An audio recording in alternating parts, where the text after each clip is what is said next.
Hello everyone, I hope you are doing well. आपकी preparation अच्छी चल रही होगी। इसकी तैयारी को एक बेहतर डायरेक्शन देने के लिए आप मेरे चैनल को सब्सक्राइब कर लें और वीडियोस पसंद आ रही हूँ तो प्लीज़ लाइक ज़रूर करें और अपनी तैयारी को कंसिस्टेंट बनाए रखें। कोई भी दिन ऐसा ना जाने दें जिसमें आपने बिल्कुल पढ़ाई ना की हो। एटलीस्ट इस क्योस में जब क्लियर नहीं है कि रिज़ल्ट कब आना है, प्री की तैयारी करें, मेंस की तैयारी करें, आप कम से कम 5-6 घंटे निकाल के पढ़ाई करें ही करें और अपने दिन को इस रेशियो में डिवाइड कर लें कि जो भी है अपने हिसाब से, तैयारी के हिसाब से कि 20% या 40% प्री को देना है, 60% टाइम मेंस को देना है। तो इस तरीके से कंटिन्यूटी बनाए रखें। आज का मैंने टॉपिक लिया है मुख्यमंत्री युवा उद्यमी विकास अभियान। ये बजट की एक योजना है, जैसे कि सिलेबस में मेंशन्ड है बजट की यूनिट डायरेक्टली, तो वहाँ से क्वेश्चन बनने की संभावना रहती ही है, क्वेश्चन तो आना ही है। और पिछले साल के क्वेश्चंस को भी एनालाइज करें तो बजट की स्कीम को डायरेक्टली उठा करके वहाँ से क्वेश्चन पूछा जाता है। तो पढ़ते हैं क्वेश्चन। ये नोट्स के फॉर्म में है अगेन। तो इसमें है मुख्यमंत्री युवा उद्यमी विकास अभियान। How this scheme encouraging UP's MSME and benefit to economy through this scheme. दो पार्ट हैं कि कैसे ये स्कीम एनकरेज कर रही है MSMEs को यूपी की, और दूसरा पॉइंट है benefit to economy through this scheme. तो देखते हैं, फॉर्मेट तो हमारा वही रहेगा, IBC।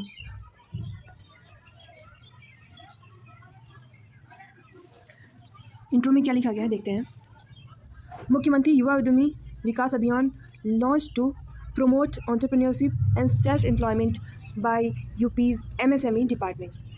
जनरल कंक्लूज़न है, जनरल इंट्रोडक्शन है कि ये अभियान लॉन्च क्यों किया गया है। अब ये इसका इंपॉर्टेंट पॉइंट है, इसलिए इंट्रोडक्शन में ही लिख दिया गया है। अगर 12 मार्क का क्वेश्चन आता है तो आप ये वाला पॉइंट भी और ये वाला दोनों इंक्लूड कर लो। अगर 8 मार्कर आता है तो आप इन दोनों में से कोई एक सा यूज़ कर लो। Through this scheme in next 10 years 10 lakh MSMEs will be established that will provide financial assistance to 1 lakh youth every year। तो ये डेटा है। आप जब तक इन स्कीम्स को ढंग से नहीं पढ़ेंगे आप ये कोर फैक्ट नहीं लिख पाएंगे, तो पढ़ना, इन डेप्थ पढ़ना ज़रूरी है। देखिए, इसमें यूपी का मैप भी इंक्लूड किया है। यूपी स्पेशल के क्वेश्चन में आप ये देखिए कि कहीं भी अगर मैप की पॉसिबिलिटी है तो ज़रूर बनाएं। ये तो इसमें दिखाया गया है some regions benefited through this scheme. तो इसमें दिखाया गया है ना, बहराइच, श्रावस्ती जो भी डिस्ट्रिक्ट हैं जहाँ पे इस स्कीम से बेनिफिट हुआ है वो दिखा दिया गया है। इससे एग्जामिनर को लगता है ना कि आपको अपने स्टेट के बारे में अच्छी नॉलेज है। अब जो भी पूछा गया है इस क्वेश्चन में उसी को हेडिंग में बताया गया इधर, how this scheme is encouraging MSMEs।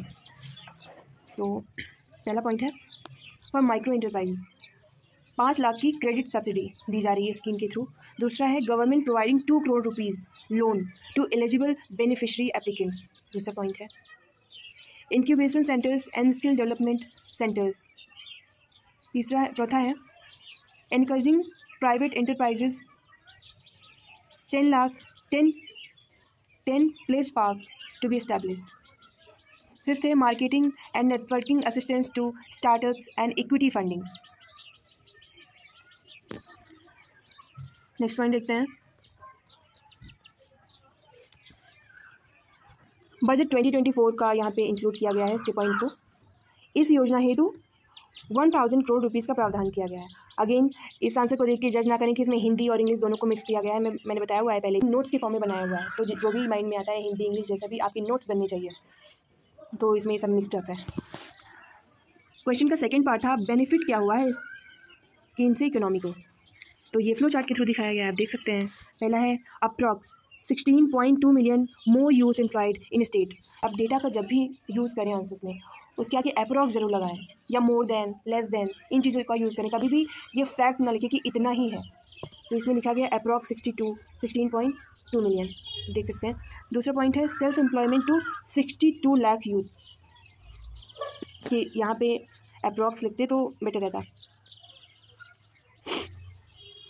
तीसरा है economy of state jumped from 6 to 2nd rank. चौथा है अनएम्प्लॉयमेंट रेट डिक्लाइंड। आप जब भी आंसर लिखेंगे अपनी आंसर कॉपी में तो ये साइन ना बनाएं, इंक्रीज और डिक्रीज पूरा वर्ड्स में लिखें। ये क्योंकि ये नोट्स के फॉर्म में है तो इसमें मैंने साइन बना दिया है कि अनएम्प्लॉयमेंट रेट जो है वो डिक्लाइन हुई है। 2016-17 में ये 19.2% थी, नाउ ये 2.4% है। रियलिटी जो भी है, पर गवर्नमेंट का जो डेटा है उसके अकॉर्डिंग बेरोजगारी दर जो है वो घट गई है। 5th है इकोनॉमिक सिक्योरिटी बढ़ी है, सेल्फ डिपेंडेंसी ये भी बढ़ी है। यूथ एम्पावरमेंट हुआ है क्योंकि स्कीम ही है युवा उद्यमी विकास अभियान, तो ये जनरल पॉइंट है, कॉमन सेंस से आपका हो जाएगा। कंक्लूजन में ये देखिए मैंने पूरा कंक्लूजन नहीं लिखा है, मैंने ऐसे लिख दिया कि हाँ मुझे ये 1 ट्रिलियन इकोनॉमी वाला कंक्लूजन में लिखना है पूरा सेंटेंस। तो ये हुआ आज का क्वेश्चन। आई होप आपको वीडियोस पसंद आ रही होंगी। प्लीज़ लाइक करें और चैनल को सब्सक्राइब करें। Thank you for watching.